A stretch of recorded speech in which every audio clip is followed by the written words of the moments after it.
Cities across the U.S., from New York City to Los Angeles, are dealing with a housing affordability crisis and ballooning homeless populations.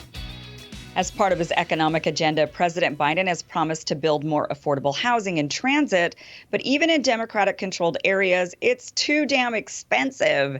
Even the Buttigieg's are having trouble affording to live in D.C. So why then, if Democratic lawmakers who advocate for affordable housing can't seem to follow through in their own cities? That's at least what policy reporter at Vox, Jerusalem Demasas, asks in a recent interview with Ezra Klein. She joins us now to discuss. Jerusalem, welcome. Hi, thanks for having me.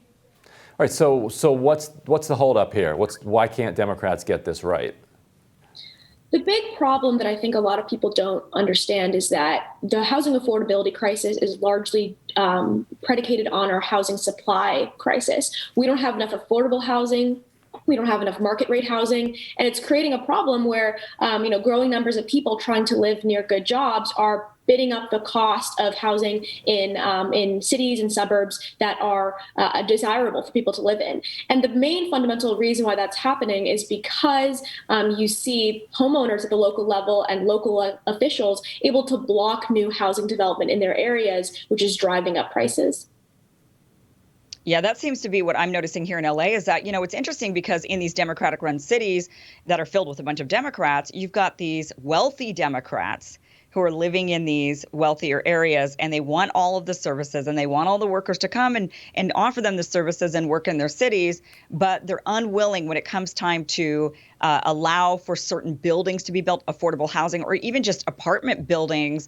They say, that blocks my view, or I don't want more traffic, or, they do a concerted effort to block a lot of the building. Is that what you're seeing? And it's not even just apartment buildings. It's, things like a duplex or someone creating a mother-in-law suite in their backyard, or small things like that that really increase housing supply in a lot of places are just illegal in a lot of America. And, I think a lot of times people point to a boogeyman like, in your suburban neighborhood, you don't want a giant high rise showing up. But the real problem is that there aren't townhouses allowed in places. People aren't allowed to, rent out a room in their home for and convert that into an apartment for someone to live in. And when you create these laws that basically say that no one who doesn't earn, a ton of money can't live in your neighborhood, you are enforcing economic and racial segregation to the level where, a lot of people can't afford to live anywhere near the jobs that they have. Are there some examples of neighborhoods or cities that have allowed significant increases in supply of housing, and that has led to a slow, that has led to more affordable housing? There have been several economic studies done in places that have, the term is upzoned, which means you allow for more density in your neighborhood. And the research shows very clearly that when you increase supply of housing, you decrease rents in the region. And this logic of that is pretty simple. You have a bunch of people coming into a city. Let's say it's Minneapolis, it's a Los Angeles, it's a San Francisco, it's a DC. And if you create more homes for them to live in, instead of them going to existing homes and bidding up the price of that, they just go live in the new areas. And so this is a real problem, and the economic research here is really strong. The Biden administration has included affordable housing provisions in the American Jobs Plan, as well as called on Congress to build more apartments and houses, aiming to offer supply-side solutions to the issue. What would be the effect of what Biden is proposing if it actually was implemented? It's hard to say. So what they're looking at is a few things. One is they want to create a $5 billion pool of money that localities can, would have access to if they're willing to reduce some of these restrictions in their area. It remains to be seen. It's kind of a race to the top program. President Obama tried this with education in 2009. So, I think it's a good place to start, but it's really not up to the problem. These are really baked in political issues at the local level, and it's going to take a lot more than just $5 billion pool that people can choose to opt into. It's possible that the Department of Housing and Urban Development will be willing to engage more on the supply side by, the low-income housing tax credit is a really effective way to build affordable housing in the United States, and expanding that is something that a lot of people are in favor of, but it remains to be seen if that's something that's going to pass through Congress. Yeah, the local level issue is really the crux of it. I think that it really does boil down to, even if the Biden administration says, look, we're going to incentivize you, here's a bunch of money, start building some affordable housing. You just have these people in these areas that are lobbying their local lawmakers and saying, we don't want this. And of course, those local lawmakers are at risk of losing their seat, right? And they're beholden to the voter. And if the voter says we don't want this in our neighborhood, because ultimately, obviously, the people who need the housing are not in those neighborhoods yet to vote for those politicians. So you've got these people that are there and they don't want anything to change. They like their neighborhood the way it is. They don't want any change. They don't want their neighbors renting out a house in the back or building a house in the back. They don't want, like you said, the apartment complexes or anything in their area. So I don't know what can be done. And maybe you have some examples, kind of like what Ryan pointed out, where there's examples potentially of cities that have done this right. Are there even cities that have maybe enacted some legislation that seems to have worked?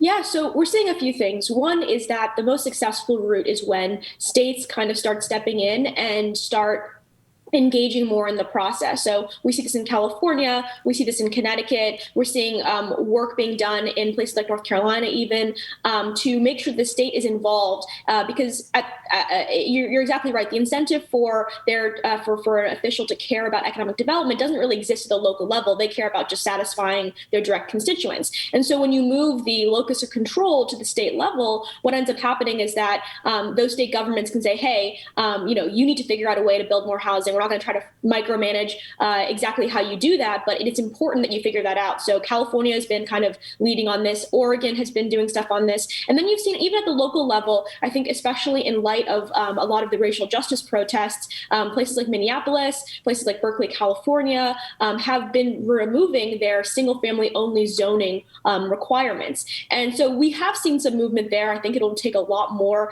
action and incentivization from the federal and state levels, but it really is a process that requires higher level authorities to step in.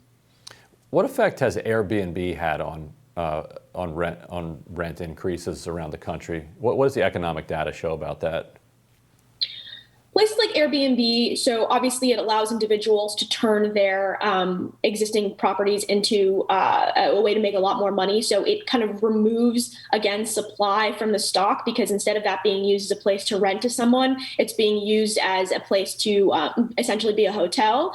And, there are obviously places where, if you're in a central city, that's really, New York City, or you're in central areas that are hotspots for tourists, that's going to create a problem for supply. I know there have been a lot of work by local elected officials to try to constrain that. But I mean, it is something, again, where I feel like people are looking for this kind of boogeyman when the effect that Airbnb has relative to the effect of these other supply constraints that are being implemented by homeowners and by local elected officials is a much larger part of the puzzle, though there has been some good attention on what Airbnb is doing in central cities.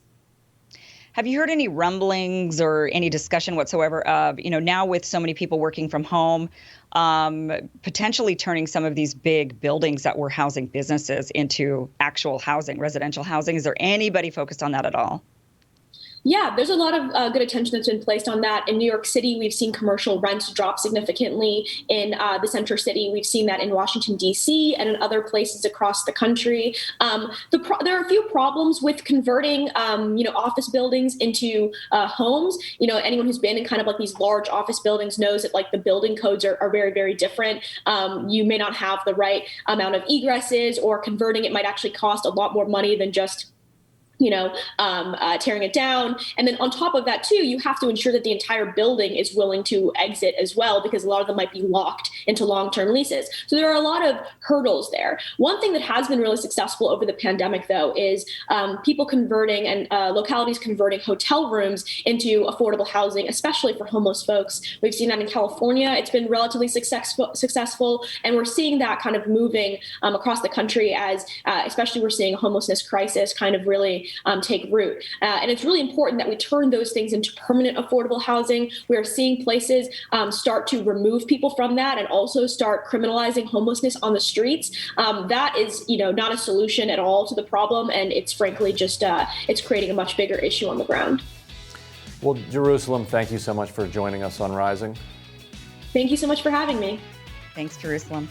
And we'll have more for you right after this.